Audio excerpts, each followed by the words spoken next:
ACEC is excited to announce that registration is now open for its fall conference taking place in Marco Island, Florida this October. That's right, after a year of Zoom and virtual meetings, we're excited to be bringing our fall conference back as an in-person event. And we can't tell you how excited we are to look forward to seeing you there in person for all of the content, networking, and education that the fall conference is known for. Log on to www.acec.org for more information. We can't wait to see you there.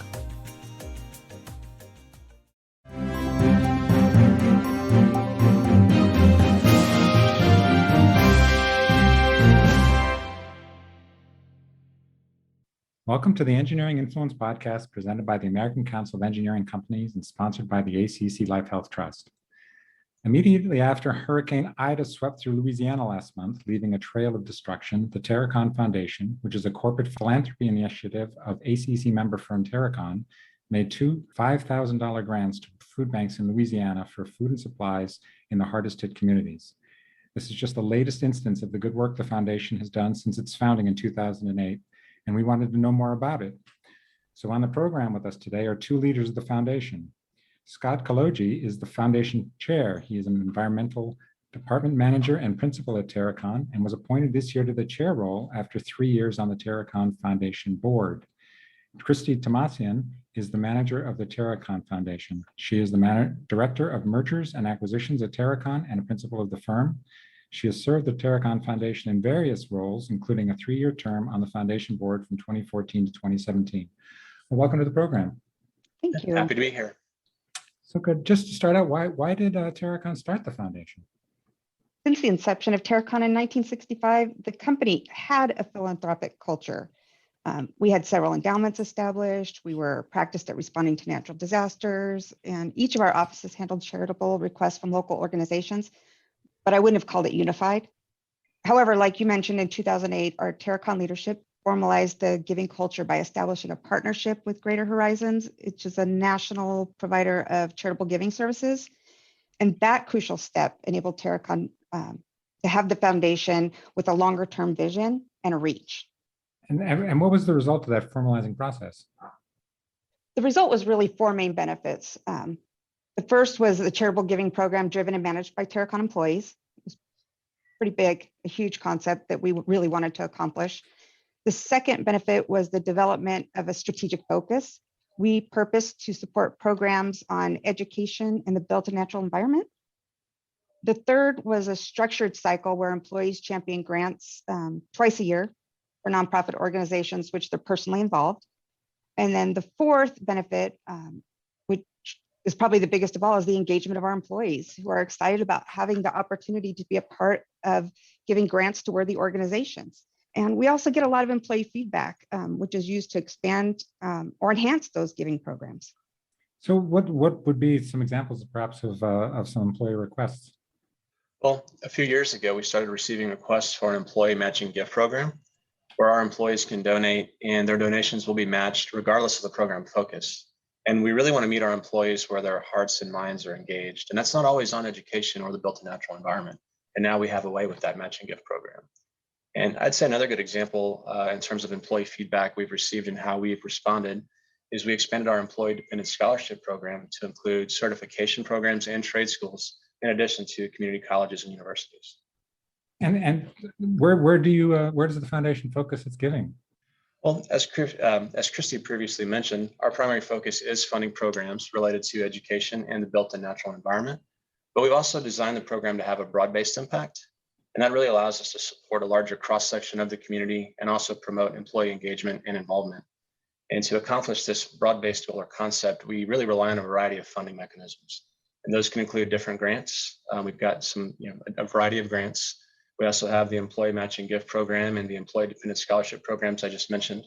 And we also have programs to support disaster relief, as you mentioned early on. And most recently, those have been used to support recovery efforts following Hurricane Ida and the earthquake in Haiti. So to get a little more into the grants, though, we do have 3 primary grants that we rely upon pretty heavily, and they're really fundamental to our program. Those include community grants, university grants, and national partner grant. And I'll touch a little bit on each of those real quickly. From a community grants perspective, those are great because they can be championed by any employee owner or a nonprofit program meeting the education or built in natural environment criteria.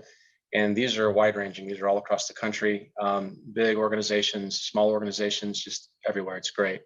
And some examples of the funding, the funding's gone to a variety of things.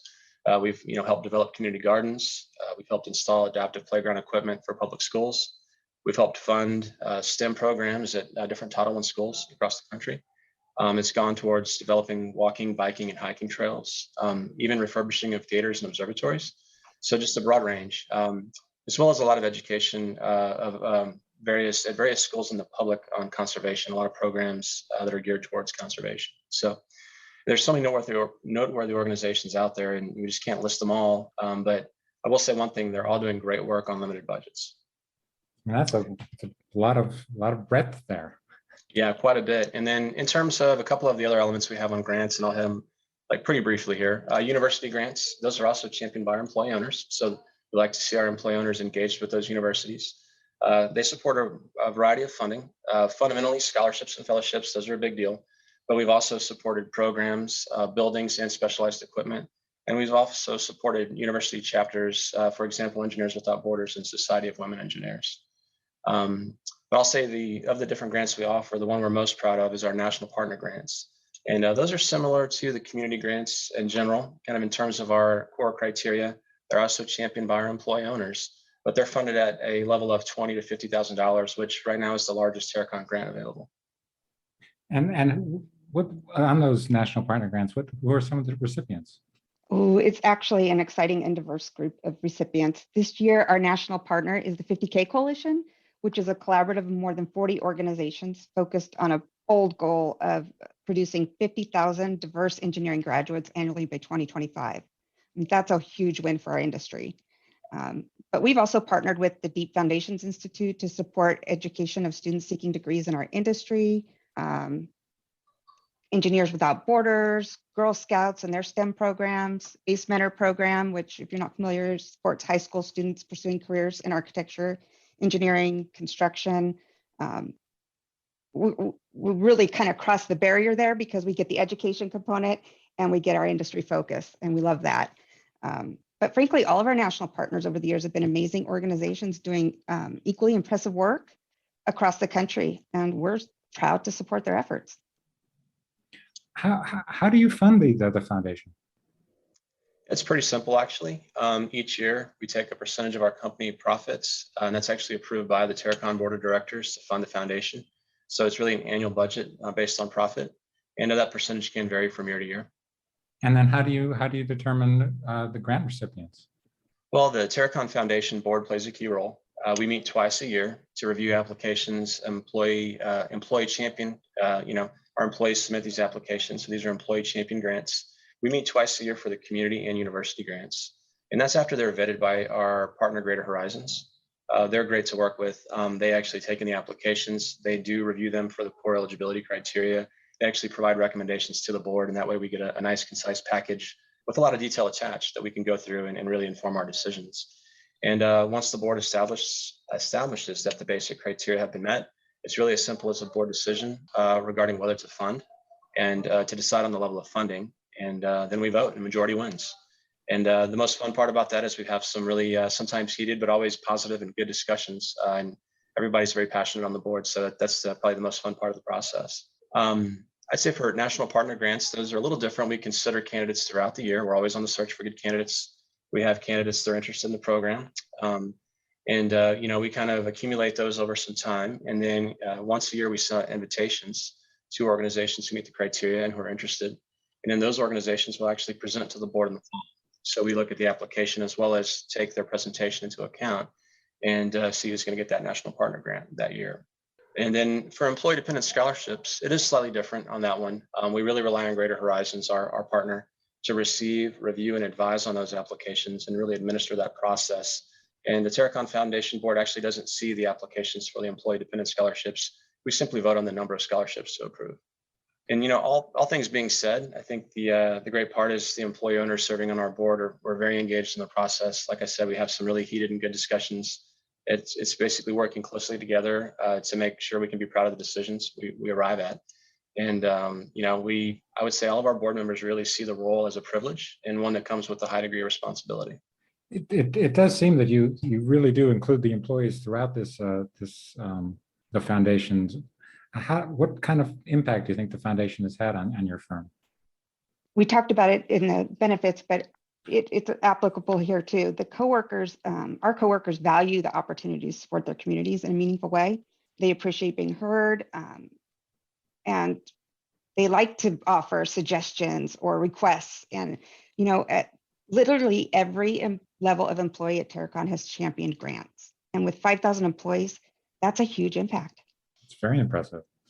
And I mean, over the past 18 months, we've sort of been in the grips of COVID and such. Has the foundation learned anything through this period? Whole new education, so much to learn.